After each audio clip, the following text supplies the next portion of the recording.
আমাদের দেশে ডায়াবেটিক রোগীদের সংখ্যা দিনে দিন বেড়েই যাচ্ছে এবং আমরা দেখতে পাই যে ডায়াবেটিক রোগীদের পায়ে একটু আঘাতেই বা রোগী নিজেও জানে না তার পায়ে কিভাবে ঘা হয়েছে বা ক্ষতটি সৃষ্টি হয়েছে এবং এই ঘা থেকে বা ক্ষত থেকে দেখা যায় আস্তে আস্তে পচন ধরে যায় এবং মানে পায়ের আঙুল বা পা কখনো কখনো কেটেও ফেলে দিতে হয় অপারেশনের মাধ্যমে। আসসালামু আলাইকুম, আমি ডাক্তার মুন্নি মমতাজ। আজ আপনাদের সাথে কথা বলবো ডায়াবেটিক রোগীদের পায়ের ক্ষতের চিকিৎসা কিভাবে করা হয়, দ্যাট ইজ ডায়াবেটিক ফুটের ট্রিটমেন্ট কি হবে। আসলে যারা ডায়াবেটিসে আক্রান্ত তাদের দেখা যায় যে শরীরের বিভিন্ন অংশেই বা অঙ্গে বা ডায়াবেটিকের ইফেক্টটা পড়ে থাকে।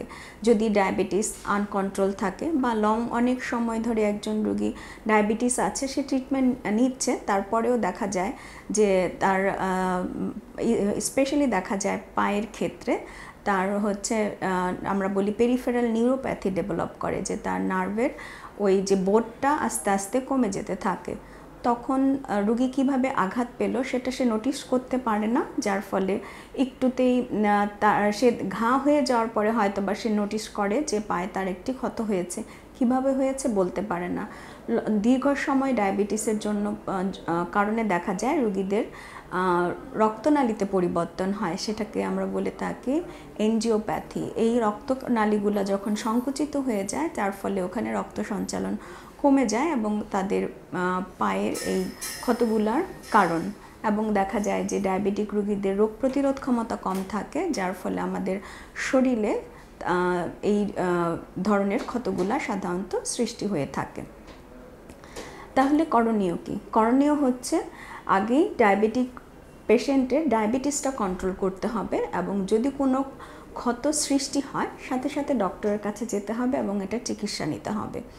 এখন ডায়াবেটিক পেশেন্টদের যাদের ওই ক্ষতের সৃষ্টি হয়, অনেক সময় দেখা যায় যে রোগী আমাদের কাছে আসে, তার পায়ের ঘাটি একদম কালো হয়ে পচন ধরে গিয়েছে। সেই অবস্থায় দেখা যায় যে তার ওই অংশটি ফেলে দিতে হয়। আবার কখনো কখনো ঘা হয়ে থাকে, সেটা আমরা নিয়মিত ড্রেসিং করে ওইটা একটা পর্যায়ে নিয়ে আসি। কিন্তু দেখা যায় যে পায়ের এমন সব জায়গায় তার এই ক্ষতের সৃষ্টি হয়, সেক্ষেত্রে আমাদের শরীরের ওয়েট বেয়ারিং এরিয়া বলি আমরা, যেখানে আমাদের ভর দিয়ে দাঁড়ানো হয়, ওই এরিয়াগুলোতে দেখা যায় তার ঘা বা ক্ষতের সৃষ্টি হয়।